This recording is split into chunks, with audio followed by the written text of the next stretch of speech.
हाँ जी। तो बेसिकली मैंने आपको जो है लास्ट चैप्टर कौन सा कराया था? बेप्स वाला कराया था, राइट? मैंने आपको बेप्स में ये पढ़ाया था कि भाई टैक्स प्लानिंग स्ट्रेटजीज क्या करते हैं लोग, जो है टैक्स प्लानिंग स्ट्रेटजीज करते हैं, जिसकी वजह से होता क्या है, बेसिकली टैक्स इवेड होता है। अच्छा, ऐसा क्यों हो रहा है? क्योंकि बेसिकली जो डिफरेंट कंट्रीज के टैक्स रूल्स हैं उसमें क्या है, मिसमैच है। अच्छा, तो सरकार ने जो है क्या करा था, बेप्स को एड्रेस करने के लिए 15 एक्शन प्लान्स बनाए थे लेकिन सरकार अभी भी परेशान है। सरकार जो है अभी भी परेशान है, किससे? डिजिटलाइजेशन से। डिजिटलाइजेशन का क्या मतलब होता है कि भाई कोई ऐसी कंपनी जो है क्या करती है, जो ऑनलाइन बिजनेस कर रही है, सरकार जो है उससे परेशान है। जैसे फॉर एग्जांपल गूगल हो गया, फेसबुक हो गया, ये लोग कहाँ पर बैठे हैं? ये लोग जो है बैठे हैं टैक्स हेवन में। फॉर एग्जांपल जैसे फेसबुक है, फेसबुक कहाँ पर बैठा है? Tax haven. अज्यूम करते हैं कोई भी एक टैक्स हेवन ले लो, दुबई, ठीक है ना? तो फेसबुक जो है दुबई से बैठ के पूरे वर्ल्ड में क्या कर रही है, सर्विसेज रेंडर कर रही है। अच्छा, जैसे फॉर एग्जाम्पल फेसबुक ने दुबई से बैठ के क्या करा, इंडिया में सर्विसेज रेंडर करी। अब हो क्या रहा है? अब हो ये रहा है कि भाई लेटर से सपोज कि इंडिया के अंदर उसका परमानेंट एस्टेब्लिशमेंट नहीं है, इंडिया के अंदर उसका परमानेंट एस्टेब्लिशमेंट नहीं है, तो उसकी वजह से क्या हो रहा है, इंडिया में टैक्स नहीं लग रहा, दुबई में टैक्स लगता नहीं है। अच्छा, हमने जो है क्या करा था, इस चीज़ को एड्रेस करने के लिए कुछ चीज़ें बनाई थी। अगर आपको एनआर टैक्सेशन याद हो कि भाई अगर फेसबुक जैसी कंपनीज का इंडिया के अंदर क्या है, सिग्निफिकेंट इकोनॉमिक प्रेजेंस है, तो ये मान लिया जाएगा कि भाई उसका इंडिया के अंदर क्या है, बिजनेस कनेक्शन है। अकॉर्डिंगली अकॉर्डिंगली क्या होगा, अकॉर्डिंगली जो है इंडिया में टैक्स लगना चालू हो जाएगा। बट स्टिल सरकार को जो टैक्स मिल रहा था, सरकार को जितना टैक्स मिलना चाहिए था उतना टैक्स नहीं मिल रहा, ठीक है ना? तो सरकार जो है बेप्स 2.2 लेके आई। ये क्या है? Latest development in international taxation क्या है? बेप्स 2.0। बेप्स 2.0 है ये।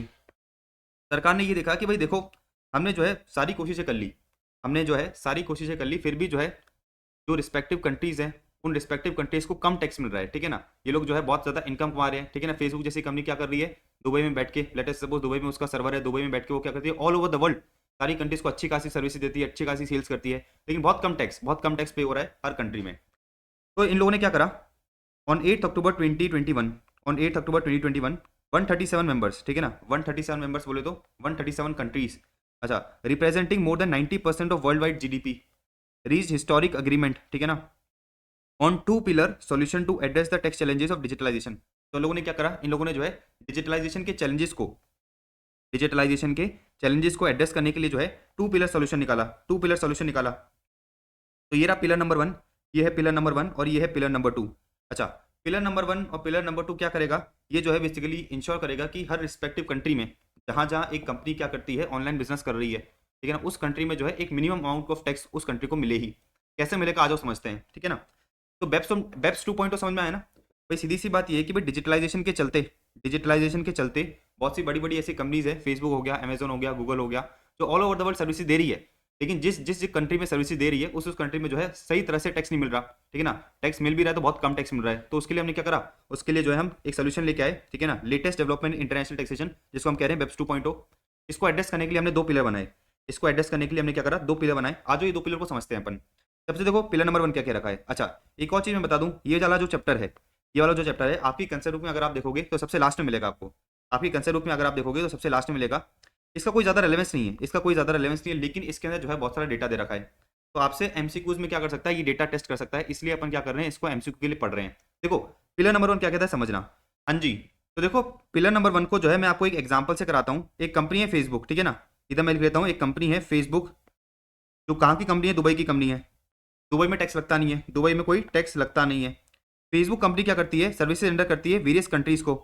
जैसे मैं बात करता हूँ, इधर सिंगापुर लिख लिया मैंने, सिंगापुर हो गया, जापान हो गया, ठीक है ना, इधर मैं लिखता हूँ न्यूयॉर्क हो गया। ओके, एक और कंट्री का नाम बता दो, चाइना हो गया।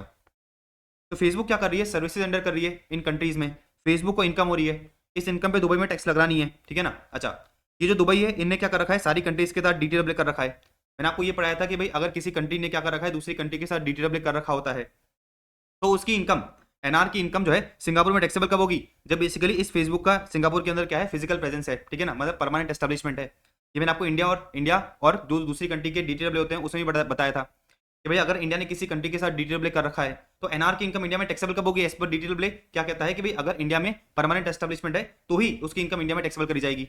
अब इन लोगों ने क्या कर रखा है, डीटीडब्ल्यू कर रखा है।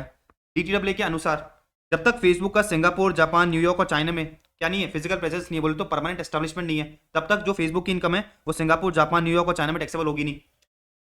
दुबई में टैक्स लग रहा नहीं है, दुबई में जो है टैक्स लग रहा नहीं है, क्योंकि दुबई में क्या है, नो टैक्स वाला जुरिस्डिक्शन है। तो इससे वो क्या रहा है, इससे जो है फेसबुक जो है मोटा पैसा कमा रहा है। फेसबुक जो है क्या कर रहा है, मोटा पैसा कमा रहा है, सिंगापुर से कमा रहा है, जापान से कमा रहा है, न्यूयॉर्क से कमा रहा है, चाइना से कमा रहा है। ना तो दुबई में टैक्स पे हो रहा है, ना ही इन कंट्रीज में टैक्स पे हो रहा है। तो सरकार ने क्या कहा, सरकार ने ये कहा कि भाई अगर ऐसा केस है अगर ऐसा केस है तो हम ये चेक करेंगे कि ये जो मल्टीनेशनल कंपनी है, ये जो मल्टीनेशनल कंपनी है, अगर इसका टर्नओवर, अगर जो इसका टर्नओवर है वो 20 बिलियन यूरो से ज़्यादा है, हम किसकी बात कर रहे हैं, ग्लोबल टर्नओवर की बात कर रहे हैं, तो हम ये चेक करेंगे कि ये जो फेसबुक वाली कंपनी है इसका अगर ग्लोबल टर्नओवर, ग्लोबल टर्नओवर का मतलब क्या है कि भाई वर्ल्ड वाइड में इसने जो है जिस जिस को भी सर्विसेज दी है उन सबको अपन क्या करेंगे, ऐड करेंगे। तो अगर इसका जो ग्लोबल टर्नओवर है वो 20 बिलियन यूरो से ज़्यादा है, 20 बिलियन यूरो से ज़्यादा है, एंड इसकी प्रॉफिटेबिलिटी, 10% से ज़्यादा है, एंड प्रॉफिटेबिलिटी अबाउट 10%, तो उस केस में क्या होगा, उस केस में इस फेसबुक वाली कंपनी, ये जो फेसबुक वाली कंपनी है ये पिलर 1 के अंदर कवर हो जाएगी। अब पिलर 1 के अंदर क्या होता है वो भी अपन थोड़ी देर में देखेंगे। तो मैंने आपको ये बताया कि भाई पिलर नंबर 1 में कौन सी कंपनी कवर होगी, कोई मल्टीनेशनल कंपनी जिसका टर्नओवर 20 बिलियन यूरो से ज्यादा है एंड प्रॉफिटेबिलिटी 10% से ज्यादा है। अच्छा, प्रॉफिटेबिलिटी का क्या मतलब है, प्रॉफिटेबिलिटी का मतलब है पीबीटी, तो पीबीटी डिवाइड बाय क्या करोगे, पीबीटी डिवाइड बाय रेवेन्यू करोगे, तो प्रॉफिट बिफोर टैक्स देखेंगे हम, प्रॉफिट बिफोर टैक्स देखेंगे। अच्छा, अगर प्रॉफिट बिफोर टैक्स आपका 10% से ज्यादा आ रहा है तो उस केस में आप पिलर नंबर 1 से कवर हो जाओगे। अब समझना, अब देखो पिलर नंबर 1 के लिए जो है मैंने आप लोगों के लिए एग्जांपल क्रिएट करा है एक, कि भाई पिलर नंबर 1 वर्क कैसे करेगा। ये जो मेरी फेसबुक की कंपनी है इसका मैंने जो है रेवेन्यू अज्यूम करा है, कितना है, 30 बिलियन यूरो है, यानी इसका प्रॉफिट बिफोर टैक्स कितना है, 15% है। तो इस डेटा के अकॉर्डिंग क्या ये फेसबुक वाली कंपनी पिलर नंबर 1 से कवर है क्या, पढ़ो क्या बोलता है मुझे, ये मुझे बोलता है कि भाई आपका टर्नओवर 20 बिलियन यूरो से ज्यादा होना चाहिए, मेरा कितना है, 30 बिलियन यूरो है। मेरा जो पीबीटी है, मेरा जो पीबीटी है वो 10% के अबव होना चाहिए, मेरा कितना है, मेरा करंट केस में है 15%। तो इसका मतलब क्या है कि भाई ये फेसबुक वाली कंपनी जो है पिलर नंबर 1 से कवर हो गई। अच्छा, पिलर नंबर 1 क्या कहता है, पिलर नंबर 1 ये कहता है कि भाई आप जो है अपना रेवेन्यू पकड़ो, आप जो है अपना प्रॉफिट बिफोर टैक्स निकालो। तो मेरा प्रॉफिट बिफोर टैक्स कितना आ रहा है, मेरा प्रॉफिट बिफोर टैक्स आ रहा है 4.5 बिलियन, जो क्या है 15% ऑफ रेवेन्यू है, ठीक है ना। पिलर नंबर 1 ये कहता है कि सबसे पहले आपका काम ये है कि भाई आप निकालो प्रॉफिट इन एक्सेस ऑफ 10%। सबसे पहले आपका काम ये है कि भाई आप निकालो कि भाई प्रॉफिट इन एक्सेस ऑफ 10% कितना है, प्रॉफिट इन एक्सेस ऑफ 10% कितना है। अच्छा, अपने केस में 15% प्रॉफिट कितना है, 15% का मेरा जो प्रॉफिट है एब्सोल्यूट अमाउंट्स में आ रहा है 4.5 बिलियन का। अच्छा, मुझे एक चीज बताओ, अगर मैं 30 बिलियन का 10% करता हूं, अगर आप 30 बिलियन का करते हो 10% तो कितना आएगा आपका, ये आएगा 3 बिलियन, ये हो जाएगा 3 बिलियन यूरो, डन है।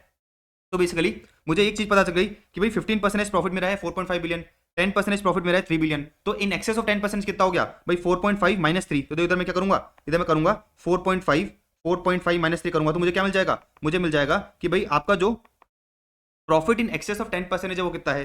तो सबसे पहले पिलर नंबर 1 मुझे ये कहता है कि भाई आप निकालो कि भाई प्रॉफिट इन एक्सेस ऑफ 10% कितना है। अच्छा, एक बार आपको ये पता चल गया कि भाई आपका जो प्रॉफिट है वो इन एक्सेस ऑफ 10% कितना है, उसका आप क्या करना, उसका 25% निकालना, उसका जो है क्या करोगे, उसका जो है बेसिकली 25% निकालोगे, एंड ये जो अमाउंट निकल के आएगा 1.5 बिलियन इंटू 25%, इसको आपको क्या करना है, इसको जो है आपको वेरियस कंट्रीज में क्या कर देना है, एलोकेट कर देना है, वेरियस कंट्रीज में क्या कर देना है, एलोकेट कर देना है। तो 1.5 बिलियन, ठीक है ना, इंटू 25% करूंगा, जो भी मेरा अमाउंट आएगा उसको मैं क्या करूंगा, सिंगापुर, जापान, न्यूयॉर्क और चाइना में क्या करूंगा, डिस्ट्रीब्यूट कर दूंगा, एंड अकॉर्डिंगली इतने इतने अमाउंट पे जो है सिंगापुर, जापान, न्यूयॉर्क और चाइना में क्या लगेगा, टैक्स लगेगा। लॉजिकली बात समझ में आ रही है। पहले क्या हो रहा था, पहले ये हो रहा था कि भाई कहीं पे भी टैक्स नहीं लग रहा, पहले क्या हो रहा था कि भाई कहीं पे भी टैक्स नहीं लग रहा, लेकिन पिलर नंबर 1 ने कहा कि भाई अगर आप जो है क्या कर रहे हो, अगर आप जो है बेसिकली पिलर नंबर 1 से कवर्ड हो रहे हो, तो बेसिकली हम क्या करेंगे, आपका प्रॉफिट निकालेंगे इन एक्सेस ऑफ 10%, हम आपका प्रॉफिट निकालेंगे इन एक्सेस ऑफ 10%, एंड उसका जो 25% का अमाउंट है, ठीक है ना, उसका जो 25% का अमाउंट है उसको क्या करेंगे, उसको जो है वेरियस कंट्रीज में बांट देंगे जहां जहां आप बिजनेस कर रहे हो, ठीक है ना। तो देखो 1.5 बिलियन, ठीक है ना, 1.5 बिलियन इंटू 25% करो कितना आ रहा है, आ जाओ देखो करते हैं अपन। 1.5 बिलियन इंटू अगर मैं 25% करता हूं तो निकल के आएगा मेरा, लिखते हैं इधर अपन, इक्वल्स टू 0.375 बिलियन, ठीक है ना। तो ये जो 0.375 बिलियन का अमाउंट है क्या होगा, अलोकेट करा जाएगा सिंगापुर में, जापान में, न्यूयॉर्क में और चाइना में। अच्छा, इन अलोकेटेड अमाउंट पे क्या करना पड़ेगा, इस अलोकेटेड अमाउंट पे बेसिकली इस फेसबुक वाली कंपनी को सिंगापुर, जापान, न्यूयॉर्क और चाइना में टैक्स पे करना पड़ेगा। अच्छा, ऐसा हम क्यों कर रहे हैं, ऐसा हम इसलिए कर रहे हैं ताकि हो क्या, ताकि जो है बेसिकली फेयर डिस्ट्रीब्यूशन हो, ताकि क्या हो, fair distribution of taxing rights का, fair distribution of taxing rights का, जहां पर लार्ज एमएनसी क्या कर रही है, ऑपरेट कर रही है। लॉजिकली पूरी बात समझ में आ गई। तो देखो डायग्राम से पढ़ना, डायग्राम में वो क्या रखा है, डायग्राम में भी सेम चीज बता रखी है कि भाई ये आपका टोटल प्रॉफिट है, ये आपका क्या है, टोटल प्रॉफिट है। इसमें से आप क्या करो, 10% के प्रॉफिट को तो हटा दो, 10% के प्रॉफिट को हम क्या बोलेंगे, रूटीन प्रॉफिट, इसको हम क्या करेंगे, हटा देंगे। अपने एग्जांपल में 10% प्रॉफिट कितना आ रहा था, 3 बिलियन आ रहा था, 3 बिलियन को मैंने हटा दिया। ये मेरा जो रेसिडुअल प्रॉफिट बच गया, ये जो मेरा रेसिडुअल प्रॉफिट बच गया 1.5 बिलियन, ठीक है ना, ये जो मेरा रेसिडुअल प्रॉफिट बच गया 1.5 बिलियन, इसका 25% निकालना।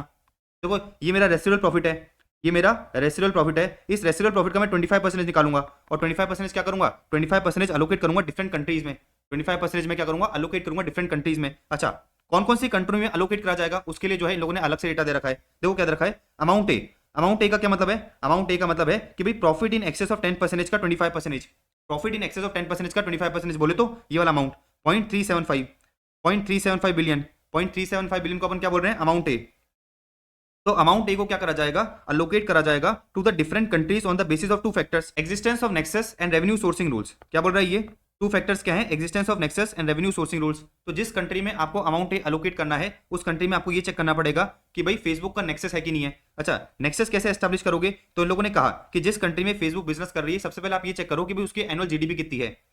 एनुअल जीडीपी अगर 40 बिलियन यूरो या उससे ज्यादा है तो उस केस में क्या होगा, उस केस में आपको ये चेक करना है कि क्या उस कंट्री में फेसबुक का टर्नओवर एटलीस्ट 1 मिलियन यूरो है।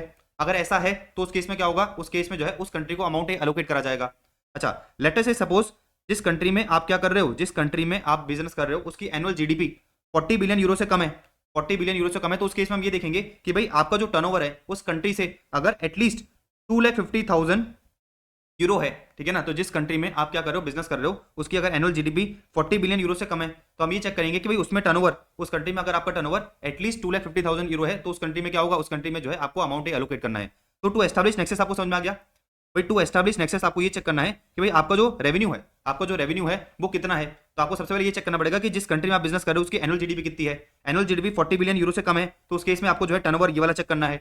अगर जो एनुअल जीडीपी है वो एटलीस्ट 40 बिलियन यूरो है तो उस केस में आप चेक करोगे कि भाई आपका जो टर्नओवर है वो एटलीस्ट 1 मिलियन यूरो है कि नहीं है। अगर इन दोनों में से जो है किसी भी कंडीशन में आपकी जो कंट्री वो फॉल करती है तो उस कंट्री को अमाउंट ए अलोकेट करा जाएगा, अदरवाइज छोटी मोटी कंट्रीज को जो है हम अमाउंट ए अलोकेट नहीं करेंगे। तो आई थिंक लॉजिकली अब पूरा आपको जो है पिलर ए समझ में आ गया होगा। पिलर ए का पर्पस क्या है, पिलर ए का पर्पस ये है कि भाई पहले तो हो ये रहा था कि भाई कहीं पे भी जो है टैक्स पे नहीं हो रहा था, लेकिन अब क्या होगा, अब बेसिकली ये जो अपने क्या निकाला, इन एक्सेस ऑफ 10% का 25% निकाला, इन एक्सेस ऑफ 10% का 25% निकाला, वो हम क्या करेंगे, इन सब कंट्रीज में अलोकेट कर देंगे। जो कंट्रीज क्या कर रही है, नेक्सस टेस्ट को फुलफिल कर रही है, जो कंट्रीज नेक्सस टेस्ट को फुलफिल कर रही है उसमें जो है ये अमाउंट अलोकेट कर दिया जाएगा। एंड अकॉर्डिंगली इतने इतने अमाउंट पे जो है बेसिकली क्या करना पड़ेगा, फेसबुक को जो है इन कंट्रीज में टैक्स पे करना पड़ेगा। लॉजिकली पूरी बात समझ में आ गई आपको। तो अपन ने जो है पूरा का पूरा पिलर नंबर 1 पढ़ लिया, अपन ने जो है पूरा का पूरा क्या पढ़ लिया, पिलर नंबर 1 पढ़ लिया। एंड अकॉर्डिंगली मैंने आपको क्या बताया, मैंने आपको जो है ये बताया कि भाई इन एक्सेस ऑफ 10% प्रॉफिट का 25% निकालोगे और आप क्या करोगे, इन वेरियस कंट्रीज में आप क्या करोगे, एलोकेट कर दोगे। एंड अकॉर्डिंगली इन कंट्रीज में इसको क्या करना पड़ेगा, टैक्स पे करना पड़ेगा। डन है। तो ये हो गया मेरा पिलर नंबर 1, ये हो गया मेरा पिलर नंबर 1। बहुत आसान है, सिंपल सा क्रक्स मैंने आपको बता दिया। आप जो है क्या करो, आप सबसे पहले तो चेक करो कि भाई आपका जो कंपनी है वो पिलर नंबर 1 में कवर हो रहा है कि नहीं हो रहा है। अगर कवर हो गया तो सिंपल सा आपको काम क्या करना है, इन एक्सेस ऑफ 10% प्रॉफिट निकालो, फिर उसका 25% निकालो, एंड वो जो आपका अमाउंट आया उसको जो है क्या करेंगे, अपन जो है इन कंट्रीज में अलोकेट कर देंगे। कौन कौन सी कंट्रीज में अलोकेट करा जाएगा उसके लिए जो है क्या दे रखा है, उसके लिए जो फॉर्मुला बता रखा है। तो अगर आपकी जो कंट्री है वो जो है इधर इस फॉर्मुले को सेटिस्फाई करती है, इस फॉर्मुले में किसी भी कंडीशन को सेटिस्फाई करती है तो उधर अमाउंट एलोकेट करा जाएगा, अदरवाइज फिर अपन अमाउंट एलोकेट नहीं करेंगे अगर कंट्री जो है इस क्राइटेरिया को फुलफिल नहीं कर रही। डन। तो ये था अपना पिलर नंबर 1। अब आते हैं अपन पिलर नंबर 2 पे, आ जाओ। हाँ जी, तो देखो बेसिकली अब अपन पिलर नंबर 2 चालू करते हैं। उससे पहले एक और चीज समझ लेना, मैंने आपको पिलर नंबर 1 बताया था और पिलर नंबर 1 में ये बताया कि जो अमाउंट ए है, ये जो अमाउंट ए है ये बेसिकली कौन कौन सी कंट्री को अलोकेट करा जाएगा वो अपन ने चेक कर लिया। अच्छा, कैसे एलोकेट करा जाएगा, ये कैसे एलोकेट करा जाएगा ये अभी जो है इस पे अभी कोई क्लैरिटी नहीं है। ये जो अपन चैप्टर पढ़ रहे हैं ना, latest developments in international taxation, अभी जो है ये थेटिकल है, मतलब प्रैक्टिकल लाइफ में अभी ये इंप्लीमेंट नहीं हुआ। मतलब अगर आप देखोगे अगले 2-3 साल में जो है सरकार क्या करेगी, इन सारी चीजों को प्रैक्टिकल लाइफ में इंप्लीमेंट करेगी एंड जब बताएगी कि भाई किस तरह से जो है आगे चीजें बढ़ेगी। तो अभी ये सारी चीजें कहाँ हैं, अभी ये सारी चीजें पेपर पे हैं, प्रैक्टिकल लाइफ में कुछ इंप्लीमेंट नहीं हुआ। विद इन अ ईयर और 2 अगर आप देखोगे, विद इन अ ईयर और 2 आप देखोगे तो सरकार क्या करेगी, इनको प्रैक्टिकली भी इंप्लीमेंट करेगी ऑल ओवर द वर्ल्ड। ठीक है, तो मैंने आपको बता दिया कि भाई ये जो अमाउंट ए है कौन कौन सी कंट्री में एलोकेट करा जाएगा, उसके लिए अपन क्या करेंगे, नेक्सस टेस्ट को देखेंगे। लेकिन कैसे एलोकेट करा जाएगा, इन कंट्रीज में जो है कैसे एलोकेट करा जाएगा उसका जो है अभी कोई भी अपने पास गाइडेंस नहीं है। अब बात करते हैं अपन पिलर नंबर 2 की। पिलर नंबर 2 ये कहता है कि भाई सरकार चाहती है कि हर एक कंट्री में एटलीस्ट कंपनी क्या करे, 15% टैक्स पे करे। तो pillar number 2 ensures that multinational company pay minimum level of tax, minimum level of tax in every country. अच्छा, मिनिमम लेवल ऑफ टैक्स का मतलब क्या है, सरकार चाहती है कि भाई हर कंट्री में आप क्या करो, एटलीस्ट 15% टैक्स पे करो। अच्छा, एग्जांपल समझना, एग्जांपल से आपको समझाता हूं। देखो, ये एक है अल्टीमेट पेरेंट कंपनी, ये क्या है, अल्टीमेट पेरेंट कंपनी है, कहां पर है, कंट्री एक्स में है। तो ये है कंट्री एक्स, ये है कंट्री ए, ये है कंट्री बी और ये है कंट्री सी। अच्छा, इधर ये जो कंपनी है ये क्या है, होल्डिंग कंपनी है। इसकी एक सब्सिडी कहां पर है, कंट्री ए में है, इसकी एक सब्सिडी कहां पर है, कंट्री बी में है, और इसकी एक सब्सिडी कहां पर है, कंट्री सी में है। ठीक है ना। सरकार क्या चाहती है, सरकार ये चाहती है कि भाई हर एक कंट्री में एटलीस्ट 15% टैक्स पे करा जाए। अब लेटर से सपोज ये जो कंट्री सी है, ये जो कंट्री सी है ये क्या है, LTJ है। LTJ बोले तो लो टैक्स जुरिडिक्शन है। लो टैक्स जुरिडिक्शन का क्या मतलब है, लो टैक्स जुरिडिक्शन का मतलब ये है कि भाई इस कंट्री में जो है 15% से कम पे टैक्स लगता है। अच्छा, अज्यूम करते हैं कि भाई कंट्री सी कौन है, दुबई है। अज्यूम करते हैं कंट्री सी कौन है, दुबई है। दुबई में जो है सिर्फ और सिर्फ 5% टैक्स लगता है, दुबई में सिर्फ और सिर्फ 5% टैक्स लगता है। सरकार ने कहा कि भाई किसी भी किसी भी कंट्री में अगर बेसिकली 15% से कम पे टैक्स लग रहा है तो उसको हम क्या बोलेंगे, उसको बेसिकली हम कहेंगे LTJ, लो टैक्स जुरिस्डिक्शन। पढ़ो तो क्या दे रखा है, अगर जुरिस्डिक्शन का इफेक्टिव टैक्स रेट क्या है, अगर जुरिस्डिक्शन का इफेक्टिव टैक्स रेट 15% से कम है तो जुरिस्डिक्शन को क्या माना जाएगा, जुरिस्डिक्शन को माना जाएगा low tax jurisdiction and constituent entities are treated as low tax constituent entities. मोटा मोटा अपन ने ये समझा कि भाई अगर किसी भी कंट्री में अगर 15% से कम पे टैक्स लग रहा है तो उसको जो है माना जाएगा लो टैक्स जुरिस्डिक्शन। क्या माना जाएगा, LTJ, लो टैक्स जुरिस्डिक्शन। अच्छा, अब सरकार ये चाहती है, सरकार ने जो है पिलर नंबर 2 के अकॉर्डिंग ये कहा कि भाई हम चाहते हैं कि हर एक कंट्री में एटलीस्ट 15% टैक्स लगे। अच्छा, ये जो दुबई की सरकार है वो तो क्या करती है, सिर्फ और सिर्फ 5% टैक्स लेती है। वो तो क्या करती है, सिर्फ और सिर्फ 5% टैक्स लेती है। तो सरकार ने क्या कहा, ठीक है ना, ये जो अपना लेटेस्ट डेवलपमेंट इंटरनेशनल टैक्सेशन है, उसने जो है दुबई की सरकार को ये कहा कि भाई आपके पास राइट है कि भाई आप क्या कर सकते हो, आप जो है एडिशनल 10% टैक्स और ले सकते हो। आप क्या कर सकते हो, ये जो कंपनी है, ये जो होली ओन सब्सिडी है, कहां पर, दुबई में, ठीक है ना। तो हमने दुबई की सरकार को ये कहा कि देखो आप ऑलरेडी क्या कर रहे हो, 5% तो ले रहे हो, हम आपको राइट देते हैं कि भाई आप क्या कर सकते हो, 10% एक्स्ट्रा टैक्स लो, 10% क्या करो, एक्स्ट्रा टैक्स लो। तो टोटल कितना हो जाएगा, टोटल हो जाएगा 15%। पिलर नंबर 2 क्या कहता है, पिलर नंबर 2 कहता है कि भाई हम चाहते हैं कि हर एक कंट्री में एटलीस्ट 15% टैक्स मिले सरकार को, रिस्पेक्टिव सरकारों को, ठीक है ना। तो जैसे ये सब्सिडी दुबई में काम कर रही है, दुबई में टैक्स लगता है 5%, दुबई में क्या लगता है, टैक्स लगता है 5%। हम क्या चाहते हैं, हम ये चाहते हैं कि कम से कम 15% टैक्स लगना चाहिए। तो हमने दुबई की सरकार को ये कहा कि भाई आप क्या कर सकते हो, आप जो है बेसिकली इनसे, इस जो कंपनी है इससे 10% एक्स्ट्रा टैक्स लेके टोटल टैक्स कितना ले सकते हो, 15% टैक्स ले सकते हो। अच्छा, कैसे ले सकते हैं, देखो क्या दे रखा है, क्वालिफाइड डोमेस्टिक मिनिमम टॉपअप। तो हम क्या कर रहे हैं, दुबई की सरकार को बोल रहे हैं कि भाई आप टॉपअप टैक्स लो। टॉपअप टैक्स बोले तो भाई 15% से जितना भी कम है आप जो है क्या करो, उसको जो है टॉपअप मानते हुए टैक्स ले लो। तो वैसे अपने केस में क्या हो रहा था, अपने केस में जो है बेसिकली 15% बनाने के लिए आपने क्या कर रहा है, आपने जो है 10% एक्स्ट्रा टैक्स लिया है, तो इसको 10% को अपन क्या कहेंगे, टॉपअप टैक्स कहेंगे। तो basically qualified domestic minimum top up tax क्या बोलता है, provides the right of low tax jurisdiction. मतलब दुबई की सरकार को राइट है कि वो क्या कर सकती है, कलेक्ट कर सकती है jurisdictional top up tax by way of introduction of QDMTT in its domestic law, ठीक है ना। तो बेसिकली दुबई की सरकार क्या कर सकती है, अपने डोमेस्टिक लॉ में QDMTT के प्रोविजंस को इनकॉर्पोरेट कर सकती है। इसका मतलब क्या होगा, इसका मतलब ये होगा कि भाई अगर दुबई की सरकार क्या करती है, 5% चार्ज करती है, तो दुबई की सरकार के पास राइट है कि वो क्या कर सकती है, एडिशनल 10% चार्ज कर सकती है। लॉजिकल। अब इससे होगा क्या, इससे होगा ये कि भाई दुबई में जो है क्या होगा, एटलीस्ट 15% टैक्स मिल जाएगा। अब मेरी बात बड़े ध्यान से समझना, अब जो है मेरी बात बड़े ध्यान से समझना। लेटर से सपोज दुबई की सरकार क्या करती है, 5% टैक्स लेती है। हमने दुबई की सरकार को ये कहा कि भाई आप क्या कर सकते हो, आप जो है एडिशनल 10% टैक्स ले सकते हो, आप जो क्या कर सकते हो, एडिशनल 10% टैक्स ले सकते हो। दुबई की सरकार मना कर देती है। दुबई की सरकार बोलती है कि भाई देखो हम जो है लालची इंसान नहीं है, हमें जो है 5% से ज्यादा टैक्स नहीं चाहिए, हमें जो है 5% से ज्यादा टैक्स नहीं चाहिए। तब सरकार ने ये कहा कि भाई अगर कोई कंट्री LTJ, लो टैक्स जुरिस्डिक्शन में क्या है, लोकेटेड है, एंड लो टैक्स जुरिस्डिक्शन की सरकार जो है बेसिकली टॉप अप टैक्स लेना नहीं चाहती, तो उस केस में क्या होगा, उस केस में बेसिकली जिस कंट्री में आपकी पेरेंट कंपनी क्या है, इनकॉर्पोरेटेड है, जिस कंट्री में आपकी पेरेंट कंपनी क्या है, इनकॉर्पोरेटेड है, वो क्या कर सकती है, वो जो है टॉप अप टैक्स ले सकती है।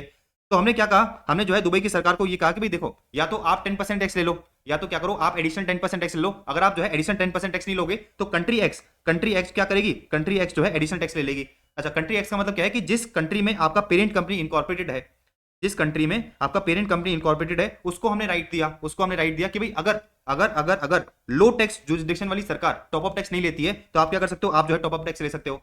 तो अगर दुबई वाली जो सरकार है वो 10% एडिशनल टैक्स लेने से मना कर देती है, तो उस केस में कंट्री एक्स के पास क्या राइट आ जाएगा, कंट्री एक्स के पास राइट आ जाएगा कि वो क्या कर सकती है, 10% एडिशनल टैक्स ले सकती है। डन। तो उसको अपन क्या कहते हैं, उसको अपन कहते हैं IIR, इनकम इंक्लूजन रूल। पढ़ो देखो क्या रखा है। IRR मुझे क्या बताता है, imposes top up tax on the parent entity in respect of constituent entity located in the low tax jurisdiction. ठीक है, तो इसने कहा कि भाई लो टैक्स जुरिस्डिक्शन में जो भी कंस्टिट्यूएंट एंटिटी लोकेटेड है, उसकी पेरेंट एंटिटी क्या करेगी, उसकी पेरेंट एंटिटी अपनी कंट्री में जो है टॉप अप टैक्स को पे करेगी। डन। तो हमने क्या बताया भाई, हमारा पिलर 2 से पर्पस ये है कि भाई हर कंट्री में एटलीस्ट 15% टैक्स मिले। दुबई की सरकार क्या करती है, 5% टैक्स चार्ज करती है। तो हमने कहा कि भाई हम आपको राइट देते हैं कि भाई आप एडिशनल 10% टैक्स चार्ज कर लो। अगर दुबई की सरकार मना कर देती है, अगर जो है दुबई की सरकार मना कर देती है कि भाई ठीक है हमें तो टैक्स नहीं चाहिए, तो उस केस में क्या होगा, उस केस में जिस कंट्री में आपका पेरेंट कंपनी इनकॉर्पोरेटेड है, जिस कंट्री में आपका पेरेंट कंपनी क्या है, इनकॉर्पोरेटेड है, उधर क्या करना पड़ेगा, उधर जो है आपको एडिशनल टैक्स देना पड़ेगा। अब लेटर से सपोज दुबई की सरकार ही मना कर देती है कि भाई हमें एडिशनल टैक्स नहीं चाहिए। अच्छा, जिस कंट्री में आपका पेरेंट एंटिटी इनकॉर्पोरेटेड है, जिस कंट्री में आपका पेरेंट एंटिटी क्या है, इनकॉर्पोरेटेड है, वो सरकार भी मना कर देती है कि भाई हमें भी टॉप अप टैक्स नहीं चाहिए। तो उस केस में क्या होगा, उस केस में हम ये देखेंगे कि भाई आपकी जो अदर कंस्टिट्यूएंट एंटिटीज है, भाई कंस्टिट्यूएंट एंटिटीज क्या होती है, मैंने ट्रांसफर प्राइसिंग चैप्टर में बहुत डेप्थ में समझाया था। तो इन लोगों ने कहा कि भाई अगर पेरेंट पेरेंट एंटिटी की जो क्या है कंट्री मना कर देती है, ठीक है ना, लो टैक्स जुरिसडिक्शन की जो क्या है सरकार है वो मना कर देती है, तो उस केस में हम ये देखेंगे कि भाई आपकी जो बाकी कंस्टिट्यूएंट एंटिटी है वो कहां पर लोकेटेड है। जैसे कंट्री ए में लोकेटेड है, कंट्री बी में लोकेटेड है, तो उस केस में क्या होगा, कंट्री ए और कंट्री बी के पास राइट आ जाएगा कि वो क्या कर सकती है, in total basically 10% additional tax ले सकती है। मतलब मोटा मोटा अल्टीमेटली हमको जो है क्या करना है, हमको जो है ये इंश्योर करना है कि 15% टैक्स तो मिले ही। अब देखो यूटीपीआर का मतलब क्या होता है, अंडर टैक्स पेमेंट रूल। यूटीपीआर का मतलब क्या होता है, तो यूटीपीआर कब ट्रिगर होता है, जहां पर अल्टीमेट पेरेंट एंटिटी का jurisdiction does not implement IRR. इसका मतलब क्या है कि जिस कंट्री में पेरेंट लोकेटेड है, जिस कंट्री में क्या है पेरेंट लोकेटेड है, बोले तो अल्टीमेट पेरेंट कंपनी जिस कंट्री में लोकेटेड है वो कंट्री जो है टैक्स लेने से मना कर देती है। तो जहां पर अल्टीमेट पेरेंट कंपनी का jurisdiction does not implement IRR, IRR का मतलब क्या है, हमने उनसे कहा था कि भाई आप जो है क्या कर सकते हो, एडिशनल टॉप अप टैक्स ले सकते हो, और does not adopt global rules, ठीक है ना। मतलब मोटा मोटा ये जो कंट्री एक्स है, ये जो कंट्री एक्स है एडिशनल टैक्स लेने से मना कर देती है, तो उस केस में क्या होगा, उस केस में हम जो है यूटीपीआर पे जाएंगे। और यूटीपीआर का मतलब क्या होता है कि भाई बाकी जो आपकी अदर कंस्टिट्यूएंट एंटिटीज है वो किस कंट्री में लोकेटेड है, उस कंट्री के पास राइट आ जाएगा कि वो क्या कर सकती है, एडिशनल टैक्स ले सकती है। अच्छा, अब कंट्री ए और बी मिला के क्या करेगी, 10% एडिशनल टैक्स लेगी। अब ये 10% जो है बटेगा कैसे, 4 और 6 में बटेगा, 3 और 7 में बटेगा, या फिर 7 और 3 में बटेगा, इस पर भी अभी कोई गाइडेंस नहीं है, सरकार जो है इस पर बाद में गाइडेंस निकाल देगी। तो यूटीपीआर आपको समझ में आया, यूटीपीआर कब ट्रिगर होता है, जहां पर अल्टीमेट पेरेंट का jurisdiction does not implement IRR और does not adopt global rules. अच्छा, this is a backstop to IRR कि भाई अगर पेरेंट कंपनी की जो कंट्री है वो क्या नहीं करती, टैक्स नहीं लेती है, टॉप अप टैक्स, तो उस केस में क्या होगा, उस केस में हम जो है यूटीपीआर पे आ जाएंगे। अच्छा, UTPR transfers the levy of top up tax to other constituent entities of MNE group located in the jurisdiction जहां पर global rules are implemented. Done, easy. तो आपको तीनों रूल समझ में आ गए। ये जो अपने ग्लोबल रूल्स पढ़ रहे थे ना, ये जो अपन क्या पढ़ रहे थे, ग्लोबल रूल्स पढ़ रहे थे। ग्लोबल रूल्स का मतलब क्या होता है, ग्लोबल रूल्स का मतलब ये होता है कि भाई हमें क्या करना है, हमें इंश्योर करना है कि भाई हर कंट्री में एटलीस्ट 15% टैक्स मिले। तो उस केस में जो है 3 चीजें हैं, एक तो है क्यूडीएमटीटी, एक है आईआरआर और एक है यूटीपीआर। अच्छा, टॉप अप टैक्स का मतलब क्या होता है, भाई टॉप अप टैक्स का सिंपल सा मतलब ये है कि भाई हमारा मिनिमम रेट कितना है, हमारा मिनिमम रेट है 15%। हमारा मिनिमम रेट है कितना, 15%, माइनस एक्चुअल में टैक्स कितना लग रहा है, एक्चुअल में दुबई में टैक्स लग रहा है 5%, तो बेसिकली आपका टॉप अप टैक्स कितना हो गया, आपका टॉप अप टैक्स हो गया 10%। डन। तो टॉप अप टैक्स का परसेंटेज कैसे निकालोगे, भाई मिनिमम रेट क्या है, 15% है। फिर हम ये देखेंगे कि भाई दुबई में जो आपका लो टैक्स जुरिसडिक्शन है, जो आपका लो टैक्स जुरिसडिक्शन है, वहां पर इफेक्टिव टैक्स रेट क्या है, तो बेसिकली दुबई में इफेक्टिव टैक्स रेट था 5%, तो बेसिकली टॉप अप टैक्स कितना हो गया, मेरा टॉप अप टैक्स हो गया 10%। डन है, इजी है। अब मेरी बात बड़े ध्यान से समझना, ईटीआर का मतलब क्या होता है, ईटीआर का मतलब होता है कि भाई लो टैक्स जुरिसडिक्शन में आप जो है किस रेट से टैक्स पे कर रहे हो। अच्छा, किस रेट से टैक्स पे करो मुझे कैसे पता चलेगा, तो उसके लिए जो है आपको फॉर्मुला दे रखा है। देखो ईटीआर निकालने का आपको फॉर्मुला बता रखा है, कैसे निकालोगे भाई, देखो सीधी सी बात है, मुझे ये चेक करना है कि दुबई में मैं किस इफेक्टिव रेट से टैक्स पे कर रहा हूं। तो सीधी सी बात है, आप ये चेक करोगे कि भाई आपने दुबई में टैक्स कितना पे करा है, अपॉन दुबई में आपकी टोटल इनकम कितनी है, इंटू 100 करोगे, इंटू 100 करोगे तो आपको क्या मिल जाएगा, आपको जो है परसेंटेज मिल जाएगा, बोले तो आपको जो है ईटीआर मिल जाएगा। भाई सिंपल है ना, भाई आपको देखना है कि भाई दुबई में आप जो है किस इफेक्टिव टैक्स रेट से टैक्स पे कर रहे हो, तो आप ये देखोगे कि भाई दुबई में आपने टैक्स कितना दिया है, दुबई में आपकी टोटल इनकम कितनी है, इंटू क्या करोगे, इंटू करोगे 100, इंटू करोगे 100। अच्छा, अब एक और चीज समझना, हो सकता है कि भाई दुबई में, हो सकता है कि भाई दुबई में जो है एक से ज्यादा सब्सिडीज है, ठीक है ना, हो सकता है कि भाई दुबई में क्या है, एक से ज्यादा सब्सिडीज है। तो लेटर से सपोज अपने एग्जांपल में जो है सब्सिडी नंबर 3 कहां पर थी, दुबई में थी। तो लेटर से सपोज कि भाई 4 और 5, सब्सिडी नंबर 4 और 5 भी कहां पर है, सब्सिडी नंबर 4 और 5 भी दुबई में है, सब्सिडी नंबर 4 और 5 भी कहां पर है, दुबई में ही है। तो उस केस में अपन क्या करेंगे, उस केस में अपन ये चेक करेंगे कि भाई इन तीनों सब्सिडी ने कितना टैक्स पे करा है, इन तीनों सब्सिडी की टोटल इनकम कितनी है, इंटू 100 कर दोगे तो आपको ये पता चल जाएगा, आपको जो ये पता चल जाएगा कि भाई दुबई में जो है बेसिकली एक कंपनी के द्वारा कितना टैक्स पे करा जा रहा है। अब सीधी सी बात है कि भाई एक पेरेंट एंटिटी है, एक पेरेंट एंटिटी की 3 सब्सिडी कहां पर है, एक पेरेंट एंटिटी की 3 सब्सिडी जो है दुबई में ही है, एक पेरेंट एंटिटी की 3 सब्सिडी कहां पर है, दुबई में ही है। तो हमें ये चेक करना है कि भाई ये जो पेरेंट एंटिटी है, ये जो कंपनी है, ये दुबई में किस रेट से टैक्स पे कर रही है। तो हम क्या करेंगे, इन तीनों सब्सिडी का टोटल करेंगे कि भाई इन तीनों सब्सिडी ने टोटल टैक्स कितना पे करा है दुबई में, इन तीनों सब्सिडी की टोटल इनकम कितनी है दुबई में, इंटू 100 कर दोगे तो आपको क्या मिल जाएगा, आपको मिल जाएगा ईटीआर। देखो वही चीज दे रखी नीचे कि भाई ईटीआर का क्या मतलब होता है, इफेक्टिव टैक्स रेट का मतलब क्या होता है, पढ़ो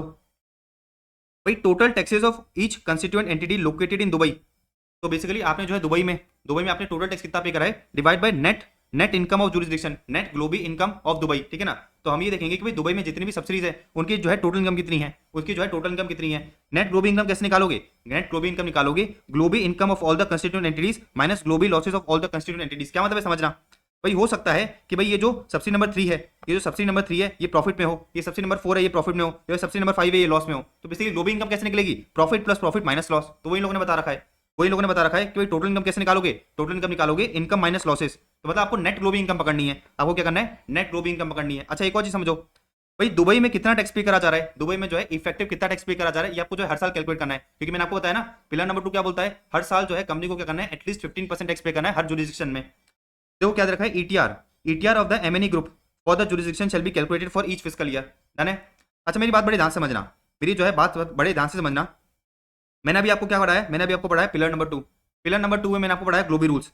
पिलर नंबर 2 में मैंने आपको क्या पढ़ाया, ग्लोबल रूल्स पढ़ाया। अच्छा ग्लोबल रूल्स का मतलब क्या होता है कि भाई हर कंट्री में आपको एटलीस्ट 15% टैक्स पे करना है। अच्छा ये जो ग्लोबल रूल्स हैं, ये जो ग्लोबल रूल्स अप्लाई किस पे होते हैं, ये जो ग्लोबल रूल्स अप्लाई किस पे होते हैं, आ जाओ। तो क्या दे रखा है, global rules apply to constituent entities, global rules apply to constituent entities that are member of the group that has annual revenue of at least 750 million euro in the CFS of the ultimate parent entity। ये कहना चाह रहे हैं कि भाई आप ये देखो कि भाई आपकी जो पेरेंट एंटिटी है वो कौन है, फिर आप ये देखो कि भाई आपकी जो कंस्टिट्यूएंट एंटिटी है, आपकी जो कंस्टिट्यूएंट एंटिटी है वो कौन कौन है। आपको क्या करना है, आपको सारी कंस्टिट्यूएंट एंटिटी का क्या करना है, सारी कंस्टिट्यूएंट एंटिटी का टर्नओवर पकड़ना है। और सारी कंस्टिट्यूएंट एंटिटी का अगर आपका जो रेवेन्यू है, रेवेन्यू बोले तो टर्नओवर, ठीक है ना, तो सारी की सारी कंस्टिट्यूएंट एंटिटी का जो आपका एनुअल रेवेन्यू है, अगर वो क्या है एटलीस्ट 750 मिलियन यूरो है in the CFS of the parent entity. भाई सीधी सी बात है ना, ये जो पेरेंट एंटिटी क्या करेगी, सीएफएस बनाएगी, मतलब खुद की बैलेंस शीट में जो है सारी अपनी कंस्टिट्यूएंट एंटिटी की बैलेंस शीट को मर्ज करेगी। तो हमें ये चेक करना है कि भाई ये जो सारी की सारी कंस्टिट्यूएंट एंटिटी है, ये जो सारी की सारी कंस्टिट्यूएंट एंटिटी का टर्नओवर है, ठीक है ना, एनुअल रेवेन्यू है, वो कितना है, वो एटलीस्ट 750 मिलियन यूरो है। अच्छा in at least 2 of the 4 fiscal years immediately preceding the tested fiscal year. क्या मतलब है, लेट अस से सपोज आपको जो है 24-25 में चेक करना है, आपको जो है 24-25 में चेक करना है कि भाई ग्लोबल रूल्स अप्लाई होंगे कि नहीं होंगे। तो उसके लिए आपको क्या करना है, पिछले 4 साल में आपको ये देखना पड़ेगा कि भाई कंस्टिट्यूएंट एंटिटी का टर्नओवर, कंस्टिट्यूएंट एंटिटी का एनुअल रेवेन्यू क्या कर रहा है एटलीस्ट 2 ईयर्स में, पिछले 4 साल में एटलीस्ट 2 ईयर्स में क्या कर रहा है, एटलीस्ट 750 मिलियन यूरो को क्रॉस कर रहा है। ठीक है, डन है। अगर ऐसा कंडीशन फुलफिल होता है तो ही ग्लोबल रूल्स अप्लाई होंगे। और फिर ग्लोबल रूल्स का मतलब क्या है, ग्लोबल रूल्स का फिर मतलब इतना सा होगा कि भाई जिस भी कंट्री में आपकी कंस्टिट्यूएंट एंटिटी सिचुएटेड है, जिस भी कंट्री में आपकी जो है क्या है एंटिटी सिचुएटेड है, मोटा मोटा जिस भी कंट्री में आप क्या करो बिजनेस कर रहे हो, उस कंट्री में आपको क्या करना है, एटलीस्ट 15% टैक्स पे करना है। डन है। तो देखो क्या दे रखा है भाई, for the purpose of determining the applicability of global rules, अपन क्या करेंगे, ग्लोबल रेवेन्यू को कंसीडर करेंगे। ग्लोबल रेवेन्यू का मतलब क्या है कि सारी की सारी कंस्टिट्यूएंट एंटिटी का अपन को क्या करना है, टर्नओवर देखना है। अच्छा मुझे एक चीज बताओ, मुझे जो है एक चीज बताओ भाई, अगर मुझे इफेक्टिव टैक्स रेट निकालना है, मुझे क्या करना है, इफेक्टिव टैक्स रेट निकालना है, तो मैं क्या करूंगा, तो मैं ये देखूंगा कि भाई जिस कंट्री में आप सिचुएटेड हो, उस कंट्री में आपका टर्नओवर कितना है। देखो उन लोगों ने वही चीज कह रखी है कि ग्लोबल रूल्स निकालने के लिए आप क्या करोगे, ग्लोबल रेवेन्यू को कंसीडर करोगे। ग्लोबल रेवेन्यू का मतलब क्या है कि सारी की सारी कंस्टिट्यूएंट एंटिटी का रेवेन्यू क्या करोगे, ऐड करोगे। लेकिन for determining the effective tax rate only Dubai का रेवेन्यू कंसीडर, मतलब जुरिस्डिक्शनल रेवेन्यू को कंसीडर करेंगे, जिसको अपन क्या बोलते हैं, जुरिस्डिक्शनल ब्रांडिंग। लॉजिकल है ना ये तो देखो इधर भी वही चीज दे रखी है कि भाई global rules introduces 15% global minimum tax that applies to MNE groups, जिसका कंसोलिडेटेड रेवेन्यू क्या है, जिसका consolidated revenue at least 750 million euro है। पर्पस क्या है, purpose is MNE group pay at least agreed minimum level of tax on the income arising in each of the jurisdictions in which operate. तो global rules का simple सा purpose ये है कि भाई जिस भी कंट्री में आप बिजनेस कर रहे हो, उस कंट्री में आपको एटलीस्ट 15% टैक्स पे करना है। डन। तो यहाँ पर जो है अपना पूरा ग्लोबल रूल्स खत्म होता है, यहाँ पर जो है अपना क्या होता है, पूरा ग्लोबल रूल्स खत्म होता है। लेकिन एक और चीज देखो भाई, ग्लोबल रूल्स किस कंट्री में अप्लाई नहीं होंगे, ग्लोबल रूल्स जो है किस कंट्री में अप्लाई नहीं करे जाएंगे। देखो क्या रखा है, global rules not apply to a jurisdiction, किस कंट्री में ग्लोबल रूल्स अप्लाई नहीं करे जाएंगे। तो मैंने आपको बताया कि भाई हमारी जो कंस्टिट्यूएंट एंटिटीज है वो कहां पर है, कंट्री ए में है, कंट्री बी में है, दुबई में है। अच्छा किस कंट्री में मुझे चेक करना है, कि भाई 15% का क्राइटेरिया लगेगा नहीं लगेगा। तो इन लोगों ने जो है क्या कर रखा है, छोटी मोटी कंट्री को एक्सक्लूड कर रखा है कि भाई global rules not apply to a country जहां पर रेवेन्यू जो है, average revenue of such jurisdiction is less than 10 million euro. ठीक है ना। तो इन लोगों ने कहा कि भाई अगर किसी कंट्री में जो आपका रेवेन्यू है वो क्या है, 10 मिलियन यूरो से कम है, 10 मिलियन यूरो से कम है, एंड आपका जो इनकम है वो बेसिकली 1 मिलियन यूरो से कम है, आपका जो इनकम है वो 1 मिलियन यूरो से कम है, या फिर उस जुरिस्डिक्शन में अगर आपको लॉस है, तो उस केस में जो है ग्लोबल रूल्स अप्लाई नहीं होंगे। मतलब मोटा मोटा मैंने आपको ये बताया कि भाई ये जो ग्रुप है ये क्या करेगी, इंश्योर करेगी कि भाई हर कंट्री में एटलीस्ट 15% टैक्स लगे। लेकिन लेटर से सपोज ये दुबई है, ये क्या कर रही है, ये जो है इधर फॉल कर रही है, दुबई जो है वो इधर फॉल कर रही है, मतलब दुबई में जो रेवेन्यू है वो क्या है 10 मिलियन यूरो से कम है, एंड दुबई में क्या है, लॉस है, तो उस केस में क्या होगा, उस केस में बेसिकली दुबई में आपको जो है 15% टैक्स पे करने की जरूरत नहीं है। मतलब हमने क्या करा, छोटी मोटी कंपनीज को एक्सक्लूड कर दिया। हमने क्या करा, बेसिकली छोटी मोटी कंपनीज को नहीं, छोटी मोटी कंट्रीज को एक्सक्लूड कर दिया, कि भाई छोटी मोटी कंट्रीज में जो है आपको 15% वाला क्राइटेरिया फुलफिल करने की जरूरत नहीं है। डन। अब एक और चीज समझना, देखो अब आपको जो है मैं एक अगेन इंपॉर्टेंट पॉइंट बताने जा रहा हूं, समझना। अभी मैंने आपको ये बताया कि भाई आपको क्या करना है, आपको जो है टॉप अप टैक्स पे करना है। फॉर एग्जांपल दुबई में टैक्स लग रहा था 5%, दुबई में टैक्स लग रहा था 5%, हमने कहा कि भाई आपको क्या करना पड़ेगा, एडिशनल 10% टैक्स पे करना पड़ेगा। अब मुझे एक चीज बताओ, ये जो एडिशनल 10% टैक्स है किस पे लगेगा? भाई सीधी सी बात ये है, हम ये देखेंगे कि भाई दुबई में आपकी जो भी कंस्टिट्यूएंट एंटिटी है उनकी इनकम कितनी है, उनकी इनकम कितनी है, उस पर आप क्या करोगे, 10% टैक्स पे करोगे, उस पर आपको क्या करना है, एडिशनल 10% टैक्स पे करना है। अब सरकार ने क्या करा, सरकार ने जो है आपको छोटा सा रिलैक्सेशन दिया, सरकार ने क्या करा, आपको छोटा सा रिलैक्सेशन दिया। किस बात का रिलैक्सेशन दिया? ये जो आप ये टॉप अप टैक्स पे करते हो ना, उसमें से जो है इनकम में, उसमें से जो आपकी इनकम है, उसमें से जो आपकी ये इनकम है, इनकम का मतलब क्या है कि सारी की सारी कंस्टिट्यूएंट एंटिटी जो दुबई में लोकेटेड है उसकी इनकम क्या है, उसकी इनकम में से आप जो है छोटा सा अमाउंट क्या कर सकते हो, लेस कर सकते हो। मतलब थोड़ा सा हमने क्या करा, रिलैक्सेशन दे दिया। तो देखो क्या दे रखा है, ग्लोबल इनकम। ग्लोबल इनकम का क्या मतलब, क्या देखो ये रहा, ग्लोबल इनकम का क्या मतलब था कि भाई सारी की सारी कंस्टिट्यूएंट एंटिटी, सारी की सारी कंस्टिट्यूएंट एंटिटी की अपन क्या करेंगे, टोटल इनकम निकालेंगे। उस इनकम में से आप क्या कर सकते हो, global income shall be reduced, global income shall be reduced. कितने से रिड्यूस कर सकते हो, equal to the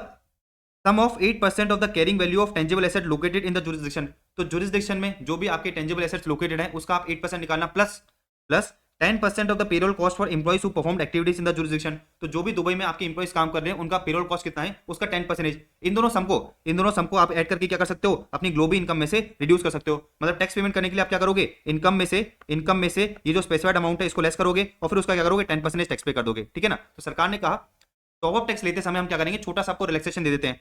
top up tax पे करते समय हम क्या करते हैं, छोटा सा आपको रिलैक्सेशन दे देते हैं। अच्छा, इस रिलैक्सेशन का नाम क्या है, इस रिलैक्सेशन का नाम है सब्सटेंस बेस्ड इनकम एक्सक्लूजन, ठीक है ना, SBIE या फिर सब्सटेंस बेस्ड कार्व आउट। तो जो भी आपकी ग्लोबल इनकम है उसमें से हम क्या करेंगे, SBIE को लेस कर देंगे। और SBI का मतलब क्या है कि जो भी आपका दुबई में एसेट्स लोकेटेड है उसका 8% प्लस जो भी आपके दुबई में एम्प्लॉइज काम कर रहे हैं उनके पेरोल कॉस्ट का 10%।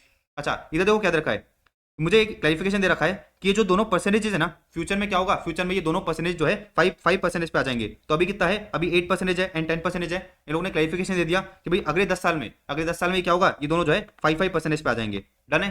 तो मोटा मोटा आपको जो है दो चीजें समझ में आई होगी, मोटा मोटा आपको जो है अभी तक दो चीजें समझ में आई होगी। एक तो था मेरा पिलर नंबर 1, एक तो था मेरा पिलर नंबर 1 और एक था पिलर नंबर 2। पिलर नंबर 2 में मैंने आपको जो है ग्लोबल रूल्स बताया, पिलर नंबर 2 में मैंने आपको क्या बताया, ग्लोबल रूल्स बताया। अच्छा, पिलर नंबर 2 में एक और इंपॉर्टेंट पॉइंट है, पिलर नंबर 2 में एक और इंपॉर्टेंट पॉइंट है जिसका नाम क्या है, जिसका नाम है STTR, subject to tax rules. STTR क्या बोलता है समझना, STTR मुझे ये बताता है कि भाई अगर आप क्या करते हो, अपनी एसोसिएटेड एंटरप्राइज को पेमेंट करते हो, एनआर एसोसिएटेड एंटरप्राइज को क्या करते हो, पेमेंट करते हो। अच्छा, एसोसिएटेड एंटरप्राइज क्या होती है, अपने ट्रांसफर प्राइसिंग चैप्टर में बहुत डेप्थ में समझा था।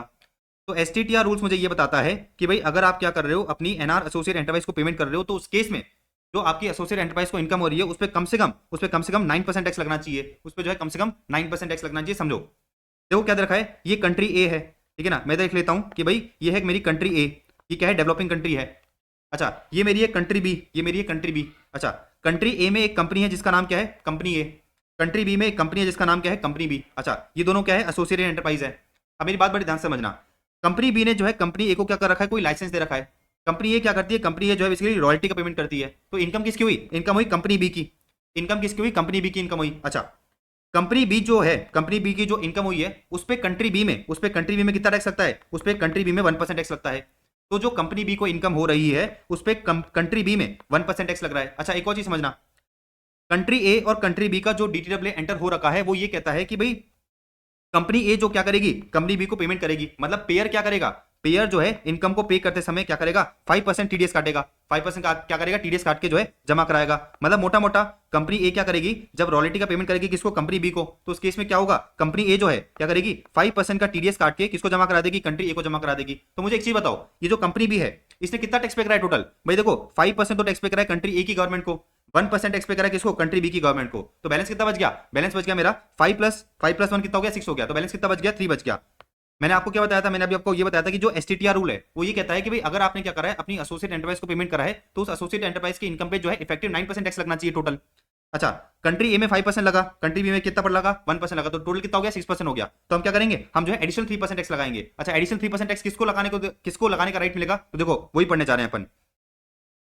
देखो क्या रखा है, STTR is a treaty based rule, बोले तो DTAA जिसका एंटर हो रखा है, तो STTR is a treaty based rule that enables the developing countries. तो तो जो डेवलपिंग कंट्री है वो क्या करेगी, ये एडिशनल 3% टैक्स जो है क्या करेगी, एडिशनल 3% टैक्स लगाएगी। तो अपने केस में कंट्री ए क्या थी, कंट्री ए डेवलपिंग कंट्री थी, ठीक है ना। अपने केस में कंट्री ए क्या थी, डेवलपिंग कंट्री थी। तो बेसिकली कंट्री ए में 5% टैक्स लग रहा है, कंट्री बी में 1% टैक्स लग रहा है, तो बैलेंस कितना लगना चाहिए, 3% टैक्स लगना चाहिए। तो बैलेंस 3% टैक्स कौन लगाएगा, डेवलपिंग कंट्री लगाएगी, ठीक है ना। तो करना क्या पड़ेगा, ये जो कंपनी भी है इसको जो इनकम हुई है इस पे क्या करना पड़ेगा, एडिशनल 3% टैक्स जो है क्या करना पड़ेगा, कंट्री ए में पे करना पड़ेगा, जो डेवलपिंग कंट्री है। अब पढ़ सकते हो आप, देखो STTR is a treaty-based rule that enable the developing countries जहां से इनकम अराइज हुई है, जहां से क्या हुई है, इनकम अराइज हुई है। सोर्स जुरिस्डिक्शन का क्या मतलब होता है, सोर्स जुरिस्डिक्शन का मतलब ये होता है कि जहां से इनकम अराइज हुई है। कंपनी बी ने क्या करा था, लाइसेंस दिया था, कंपनी बी ने लाइसेंस दिया था कंपनी ए को। कंपनी ए कहां पर सिचुएटेड है, कंट्री ए में सिचुएटेड है। तो जहां से आपकी इनकम अराइज हुई है उस डेवलपिंग कंट्री के पास राइट है, उस डेवलपिंग कंट्री के पास क्या राइट है कि वो क्या कर सकती है, to deduct tax on certain payments made to the associated enterprises which are subject to the tax at a rate below 9%। तो बेसिकली इस केस में क्या होगा, इस केस में डेवलपिंग कंट्री के पास राइट आ जाएगा कि भाई वो क्या कर सकती है, एडिशनल 3% टैक्स कलेक्ट कर सकती है, एडिशनल 3% टैक्स क्या कर सकती है, कलेक्ट कर सकती है। अच्छा देखो क्या रखा है, एसटीडीआर का मतलब क्या है भाई, डिफरेंस बिटवीन 9%। देखो 9% लूंगा मैं क्या करूंगा, 9% लूंगा, अरे ओ मैंने लिया 9%, माइनस क्या करूंगा, tax rate in the resident state, भाई tax rate in the resident country. Company बी जिस कंट्री की रेसिडेंट है उधर टैक्स कितना लग रहा है, 1% लग रहा है, तो ये कितना हो गया, 1% हो गया। माइनस क्या करूंगा, माइनस क्या करूंगा, tax rate in the source state, भाई जिस कंट्री से आपकी जो है इनकम हुई है, जिस कंट्री से आपकी इनकम हुई है उस कंट्री में टैक्स कितना लग रहा था, उस कंट्री में टैक्स लग रहा था 5%। तो 9 - 1 - 5 कितना होता है, 9 - 1 - 5 होता है 3।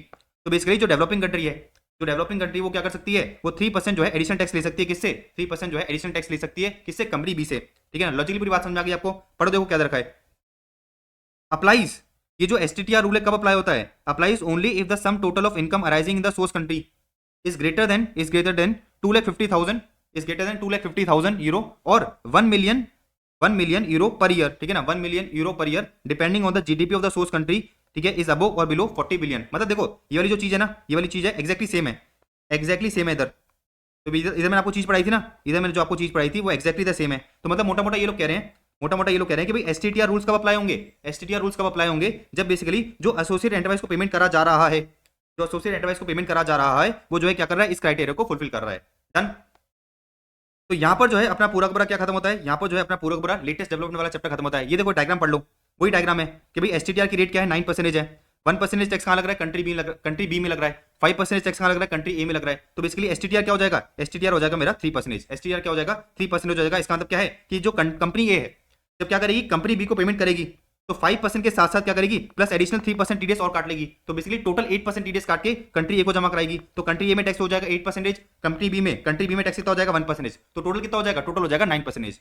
तो ये क्या था, मेरा एसटीटीआर रूल्स था। लॉजिकली पूरी बात आपको समझ में आ गई। तो यहाँ पर जो है अपना पूरा लेटेस्ट डेवलपमेंट वाला चैप्टर खत्म होता है। 3 चीज ध्यान रखनी है आपको।